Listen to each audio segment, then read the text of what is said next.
네, 코로나19 신규 확진자 수는 이틀 연속 600명대를 기록했습니다. 정부는 3차 대유행의 정점을 지나 감소세로 판단하고 있지만 변이 바이러스 등 위험 요소가 여전하다며 국민들에게 방역 수칙 준수를 당부했습니다.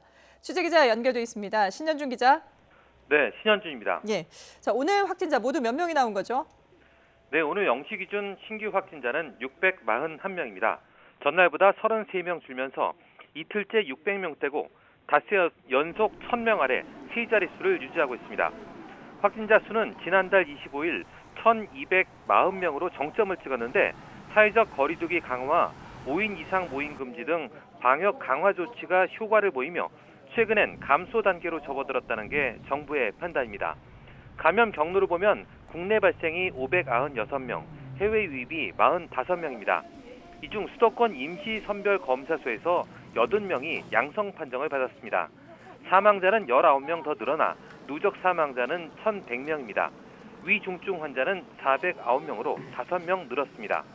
국내 발생 환자를 지역별로 보면 서울이 180명, 경기 195명, 인천 46명으로 수도권만 421명입니다. 비수도권은 충북이 30명, 충남 26명, 경남 23명, 경북이 20명 등입니다. 세종을 제외한 전국 16개 시도에서 환자가 나왔습니다. 네, 당국은 완만한 감소 추세에 접어들었다라고 평가를 하면서도 주의를 당부했죠. 네, 방역당국은 최근 일주일 통계에서 하루 평균 국내 발생 확진자 수가 738명으로 감염이 최고조였던 12월 말보다 280명 정도 줄었다고 밝혔습니다. 또 감염 재생산 지수도 현재 1이 조금 안 되는 정도까지 감소해 있다고 설명했습니다. 다만 언제쯤 정부의 1차 목표인 400에서 500명 수준이 될 것이냐는 질문엔 정확히 예측하긴 힘들다고 덧붙였습니다. 이와 관련해 이대 목동병원 천은미 호흡기 내과 교수는 오늘 오전 YTN에 출연해 현재의 추세가 유지된다면 다음 주말쯤 400에서 500명 선으로 내려갈 것으로 예측했습니다. 방역당국은 그러나 종교시설을 중심으로 꾸준히 집단 발생이 나오고 있고 해외 변이 바이러스의 상황 등 위험 요인이 여전하다고 지적했는데요.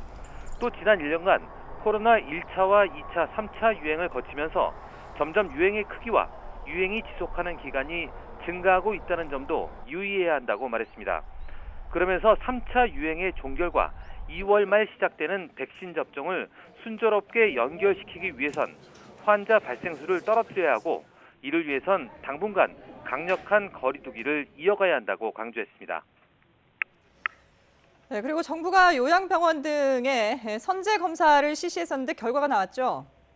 네, 정부가 최근 2주간 요양병원 등 감염 취약시설을 선제 검사한 결과 코로나19 환자 66명을 발견했다고 밝혔습니다.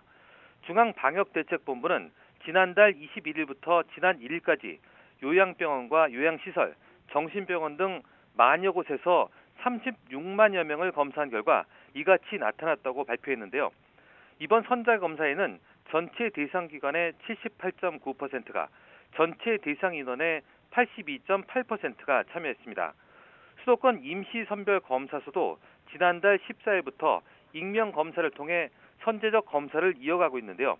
현재 총 144곳이 운영 중입니다. 지금까지 92만여 건을 검사해 확진자 2,776명을 조기에 발견했는데요. 검사 대비 확진자 비율은 0.3%입니다. 임시선별검사소는 오는 17일까지만 운영하게 돼 있는데요. 방역당국은 임시선별검사소가 조기 전파 차단에 성과를 거두고 있는 만큼 운영 연장을 포함해 효율적 시행 방안을 조만간 마련하겠다고 밝혔습니다. 지금까지 사회부에서 YTN 신현주입니다.